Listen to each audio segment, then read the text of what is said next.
Yeah, yeah, yeah. Shark in the gun, got the knowledge for the college.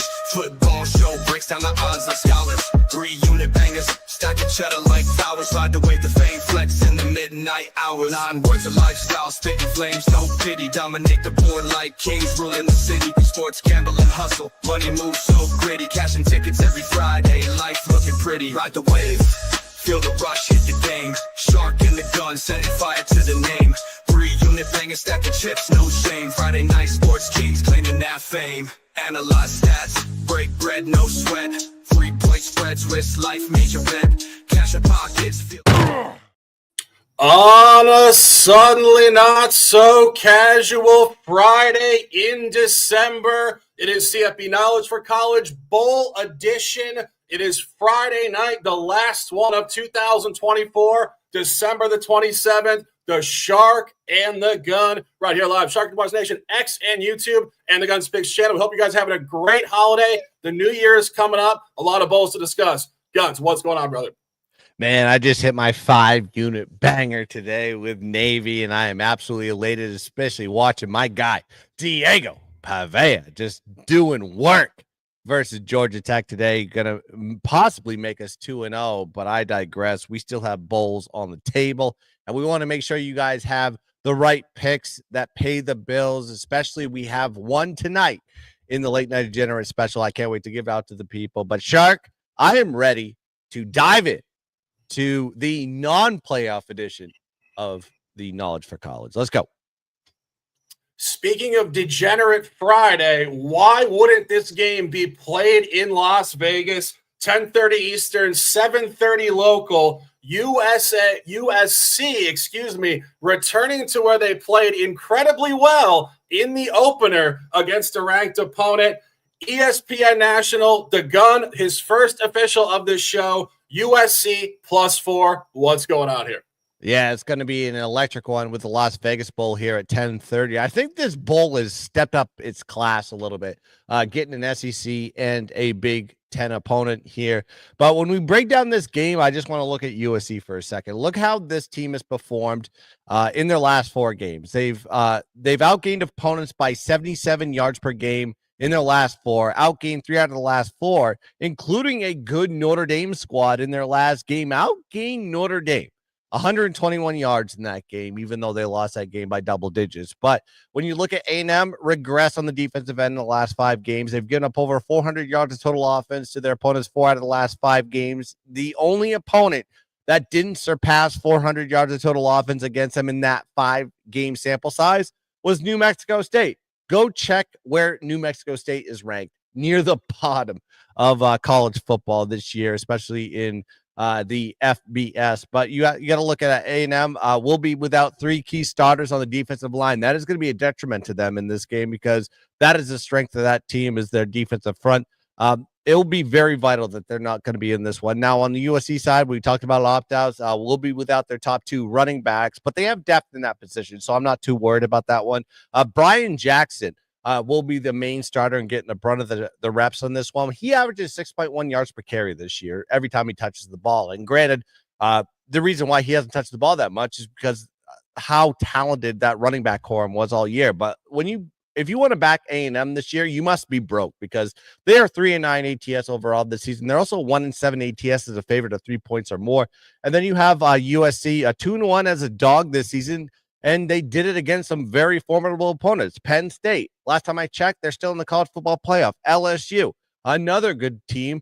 And the only non-cover was against Notre Dame. And guess what happened in that game? They were covering in that game, but 2 90-plus yard pick sixes got the cover for the Irish in that one. My Irish, for that matter. I think Lincoln Riley will step up in this one, similar to what he did last year when they had to play Louisville. He was able to get that team together despite all the opt-outs and what have you. They still dominated that game, and I think you're going to see a similar situation here versus an A&M team that is, well, not as motivated. They want to be in the college football playoff, but USC is going to be hungry here. Give me USC +4 as the play. Yeah, I just started looking at this about an hour ago, and Guns and I immediately started aligning on a couple of these plays. And you guys know I love environmental analysis. part of the reason I don't love these abstract bowl games without really specific motivation is because it's neutral site stuff.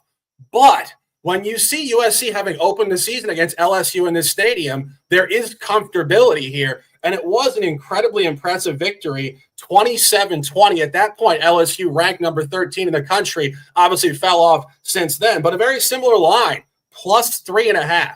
So books have this game graded right in the same range. I think they're going to get the win outright. And Guns, as you mentioned, the only noteworthy out-of-conference game against a reputable opponent for A&M was the opener against Notre Dame, 10-point loss as a small favorite. It all adds up. I'm aligning with the Not opener, closer. That was the last game of the season. The opener was LSU. A&M played Notre Dame in the opener. A&M, correct. Okay, I thought you. All right, 5. Okay, I get my. Sorry about that. Let's go on. Let's keep moving. We will keep it moving. I'm aligning with that's a half unit play for me. Keeping it moving. Saturday, it will be tomorrow, December the 28th. Saturdays are for sending it. CW Network, the Snoop Dogg Bowl, used to be the Barstool Bowl in Tucson, Arizona, 4:30 p.m.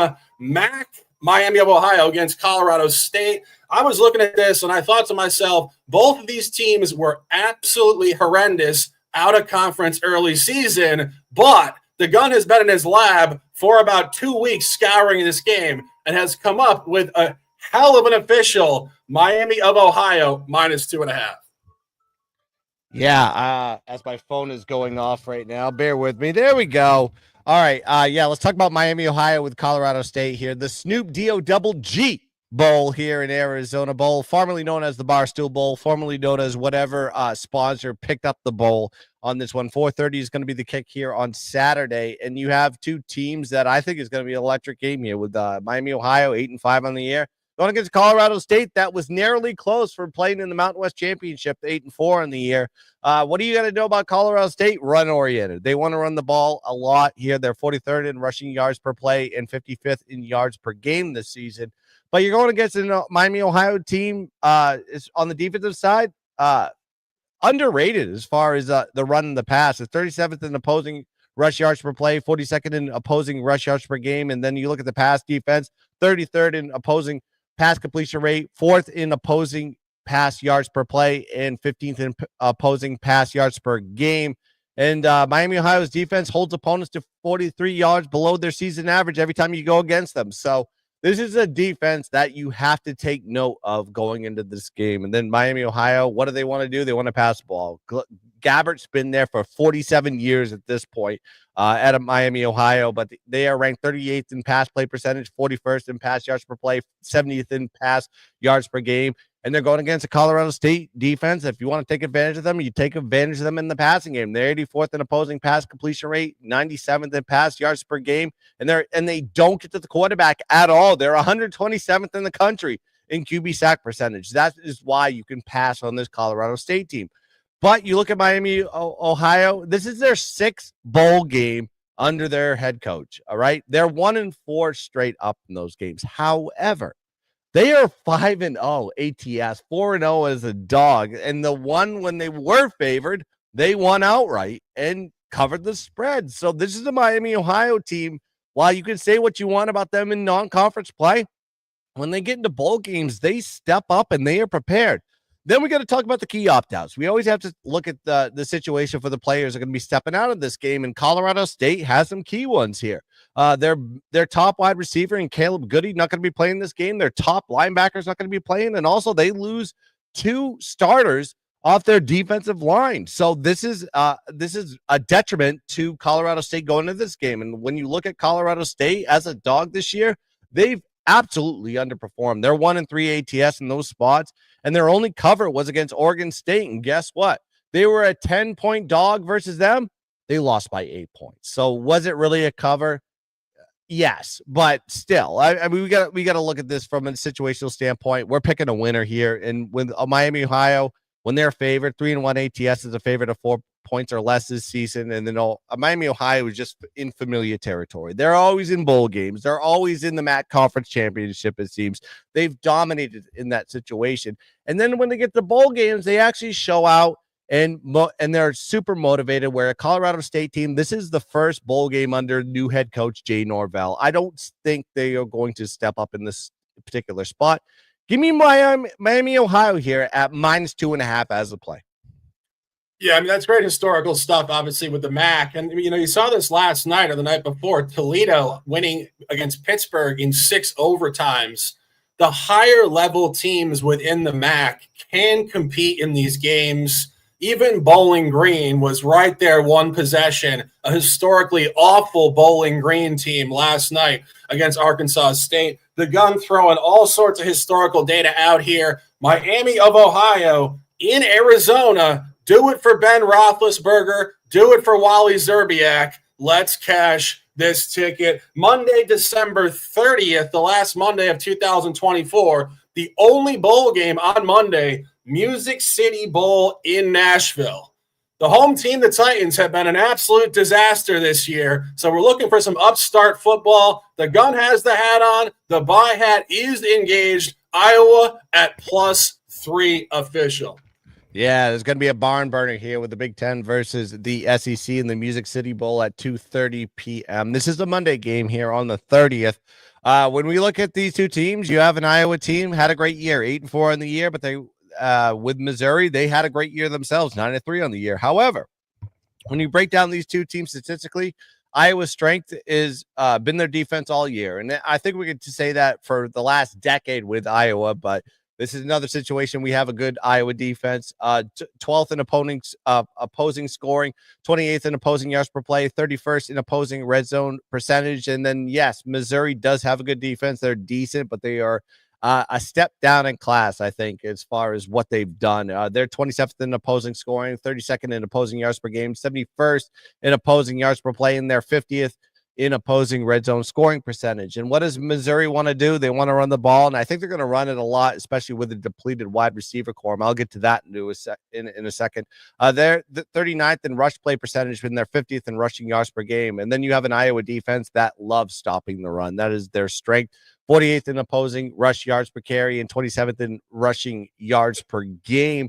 But you have Iowa is just familiar in this bowl because guess what? They played here a couple of years ago in 2022. They played a Kentucky team, an SEC team. Guess what happened in that game? Iowa dominated them 21-0, won that game outright. It was just an absolute bludgeoning from a Big Ten team versus an SEC team. And then you have to look at the key opt-outs here. Iowa will be without their top running back. That's going to hurt their offense a little bit. Granted, they McNamara is going to be transferring, so they're out their top QB and their top cornerback for that matter. However, their entire offensive line is going to be intact in this one, and they have a good quarterback in Brendan Sullivan, who is, I would say, serviceable. Looking at his statistics, he can pass the ball. Completion rate is kind of high. He does susceptible for interceptions, but I think he's going to be fine in this game, especially with the protection that he brings to the table. But Missouri in a different situation. Their entire wide receiver core is depleted. The number 2, 3, and 4 receivers, including Luther Burden III, is going to be out in this game, and they'll be out their right tackle as well. So I think if you're talking about the opt-outs in this one, I think it hurts Missouri more than it does Iowa, because Iowa, I think in the QB and the running back position, still has some depth in there and is going to give the opportunity for the next guy to step up. But Missouri, reluctant to get 9 wins. And why I say that is because every time they had to step up in class, they lost. We're talking about South Carolina, Bama, A&M. They not only lost, they got dominated. They're 0-3 in those spots with a -23 point differential. But when they played all these lower teams, 6-5 win teams, they dominated. I wouldn't say dominated, but they won the game. But every time you played a team that was playoff caliber or even ranked caliber for that matter, they absolutely got crushed.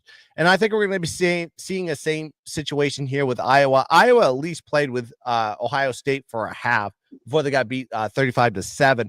But I think this is going to be one of those teams. The grit of that defense is there. Iowa is got a better offensive line. They have the better coach. Everything is more check boxes. And I don't understand why Iowa is a dog here versus this Missouri team that, quite frankly, has not impressed me all year. So I'm going to be taking the dog here. Give me Iowa +3 as the play. Yeah, I wouldn't disagree with this. And I think, obviously, as you said, correlating back to 2022, covering in this bowl game, it's again that familiarity in these professional stadiums where these teams don't play. So if they've been there before, obviously with some slightly different personnel, it's the same coaching staff. They'll have these guys ready. And I was looking at a couple of things here, which I was actually looking at it more closely as you were just talking about the game. Neither of these teams have performed particularly well out of conference this year, going back to the first month of the season. Iowa was 0-2 ATS out of conference versus FBS teams, but I really think you have to look at those games and potentially throw them out as having nothing to do with this game. One of those losses was the in-state rivalry game against Iowa State. That has absolutely nothing to do with Mizzou right now going into January of 2025. And a game against Troy coming out of the Sun Belt, heavy home favorite, 23.5, won the game by 17. Inflated number, not a motivated spot at all. And I think if you look at Mizzou really did play up and down to the opponents this year, as Guns mentioned. But I think really important here, 0-1 as a favorite out of conference versus a Power 5 team. They were laying 16.5 points or 14.5, depending on market steam, early season in week 3 against Boston College, and only won the game by 6. And I think Boston College with Bill O'Brien is similar to Iowa. It's a grinder team. It's a team that has a professional mentality, plays defense. And if you notice that final score, 27-21, not a lot of points. For those of you guys who know Iowa, Guns knows them well. We know our guy CT loves Iowa. This team does not function in shootouts at all. So if they can really suck the life out of this game and keep it in the low 20s on either side, that's where your +3 is going to be the side here. Only game on Monday. It isn't official from the Gun at +3. Next game, final play of this show. Big time stuff here. Not taking the dog in this one. 12 noon on New Year's Eve in Tampa, Florida. The ReliaQuest Bowl. I think we can rely on Alabama on the road. Number 11, Bama catching Michigan off the Ohio State win. A trap spot all over it. I'm collaborating with the Gun. I will throw it to him for opening comments. Bama -12.5. Yeah, if you think you're on the Michigan side on this one, I'm going to give you an argument that says you're on the wrong side on this one. We got Alabama versus Michigan, the ReliaQuest Bowl, like Shark alluded to, at 12 p.m. This is on Tuesday on New Year's Eve. And when we look at these two teams, you have a Bama team that just missed the playoffs, right? The 9-3 on the year with a plus 19-point differential. They're going against a Michigan team that finished their season beating their rival. That was their Super Bowl, beating Ohio State in 13-10 in the most boring game ever. But it was a game that they wanted to win, 7-5 on the year in that regard. What do you know about Michigan's offense? You know what they're going to do. They're going to run the ball. That's all they can do. They're 12th in rush play percentage, 58th in rush yards per carry, and 67th in rush yards per game. For a run team, you would think they'd be better than that as far as the ranking is concerned, but they don't score points either. They're ranked 100th in offensive scoring, 126th in offensive yards per game, and 117th in offensive yards per play. And that is going to be a detriment to them going against a Bama team. On the defensive side, that can stop the run. They hold their opponents to 3.9 yards per carry this season and 58th in opposing rush yards per game. But when you look at Michigan, what do you want to do against them? All you have to do is pass. You don't run the ball. Ask Ohio State what happened when they tried to run the ball. They did not do well. They have a top 5 rush defense in the country, but when you pass the ball against them, you do pretty well. This is what Michigan's defense has done versus the pass. They're 131st in opposing pass play percentage to their opponents, 63rd in opposing pass yards per game. And then Bama, while they would want to run the ball more than they pass, they can pass very successfully. They're 25th in the country in pass completion percentage, 6th in pass yards per play, and they're 55th in pass yards per game. So yes, Bama can pass the ball, and I think they're going to be doing it a lot in this game. Now you got to look at the key opt-outs. We always talk about key opt-outs. I've been doing it over and over again. I'm going to do it one more time here with Bama. Bama will be somewhat thin in the wide receiver corps. That's going to be the detriment to them, but they have their 2 top receivers coming back in Williams and Bernard, which is key. And then Jalen Monroe is going to be playing this game as far as I know right now as we're doing this show. It sounds like he's going to be playing this game. So that is going to be big for Bama. And then Michigan, their key opt-outs are a little bit more evasive. 3 key defensive linemen are going to be out in this one. Their second best running back, Donovan Edwards, who is a key weapon for them in that national championship game, he's going to be out. And their top receiver and tight end is going to be out in Colston Loveland. He's not going to be playing this game as well. So offensively, they're hamstrung to basically the running game. Once again, even though, I mean, I think that's what they want to do, but still, they have no passing weapons going into this game. And then Bama just is in a familiar position. What I mean by that is this is a position they've been in when they've been on the outside looking into the college football playoff. It's happened before. In those positions, you would think that that team would just kind of not want to go into the bowl game and play. But we've seen it over and over again. When the team is overlooked, they step up in these bowl games. We saw it with Georgia versus Florida State last year, and we've also seen it historically with Bama. And guess what? This has happened before. Versus Michigan, ironically enough, in the Citrus Bowl a couple years back. Guess what happened in that game? Bama won 35-16, covering the spread easily in that game. And also a revenge factor here with Bama. They lost an OT to Michigan. If you don't remember, I think most of you do, especially you Michigan fans. And a bad run play, and Nick Saban retired after that one. They lost that game 27-20 on a short line. Now you're seeing them as a double-digit favorite in this game. So what does that tell you here? It tells you that it's a Bama spot. Motivation all the way across the board. Kicked out of the college football playoff because Clemson had to win the ACC championship. A revenge game against Michigan, a team that kicked you out of the college football playoff and killed your national championship dreams because Michigan went on to win the national championship versus Washington. I think Bama probably would have won that game either way. And then you're just going to see an absolute thumping of Michigan in front of a live audience here on New Year's Eve at 12 p.m. So yes, it is all Bama all day long. Give me Bama here, minus 12.5 as the play. I couldn't agree more. This is my best play of this card. Going 1 unit on this at minus 12.5. Gun said pretty much everything, but a couple more points here. I think the fact the game is being played in Tampa really helps Bama. Michigan is a cold weather team. They function great in their stadium with 100,000 plus people in sub 30-degree temps. And as we mentioned, they're coming off their Super Bowl this season, beating Ohio State on the road outright at plus 20.5.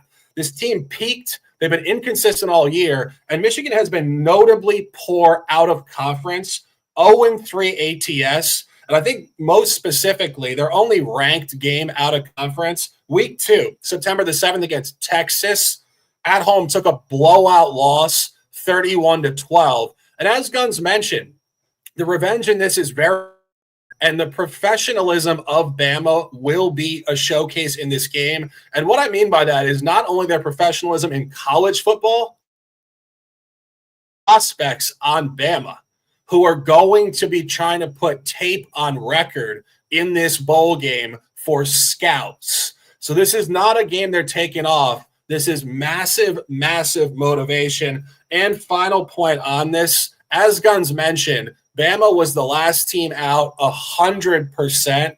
Bama actually had a great resume this year against big-time teams, 4-0 straight up, 3-1 ATS out of conference. Only game against the Big Ten, week 3 at Wisconsin. Similar line, minus 16.5 blowout, 42-10. And in the SEC, really impressive stuff. Home win against Georgia.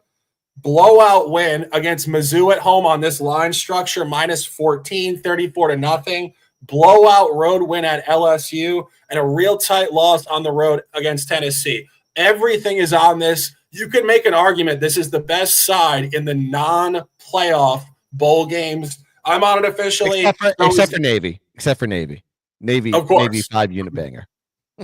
Absolutely. Going forward, this next 17 pack of games, which I believe ends on January the 4th with Buffalo and Liberty. This is the top look for both of us. Bama minus 12.5. That's the show for tonight. It is Friday. It is last Friday of 2024. Sending you guys all the best vibes. Get those libations. We see Bruno. He's over in Portugal having some beers. Cheers, our guy. Guns with 4 picks, myself with 2. Collaboration USC plus 4. Collaboration Bama minus 12.5. The Gun Miami of Ohio minus 2.5. and the buy hat is engaged +3. We will be back on New Year's Eve, right around 5 o'clock, the last happy hour of the year. It will be a hell of a show discussing round 2 of the CFB playoffs. And we will be back on Sunday morning at 10 a.m. for NFL The Extra Points Week 17. Already dropped 2 NFL officials for tomorrow as well. Guns, a pleasure as always. Close them out with some words, and let's dominate.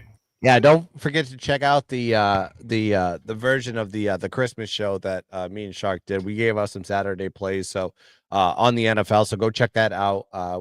And we'll drop some clips as well. But like, I just want to appreciate everybody in the chat, especially Bruno. Need to drink a beer with this guy somewhere in Costa Rica, wherever the hell he is, man. I want to go fucking just hang out with this guy, but I digress. That is going to do it here for the Knowledge for College version of the show. Like Shark said, we will be back New Year's Eve to go bang out the college football playoff. We call these the meaningful games, but we wanted to give you a show of the non-meaningful games to give you some opportunities to dominate and cash some tickets as well. And join us here on Sunday, 10 a.m.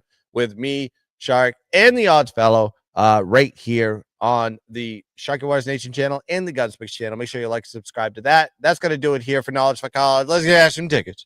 Let's dominate the ball. And as always,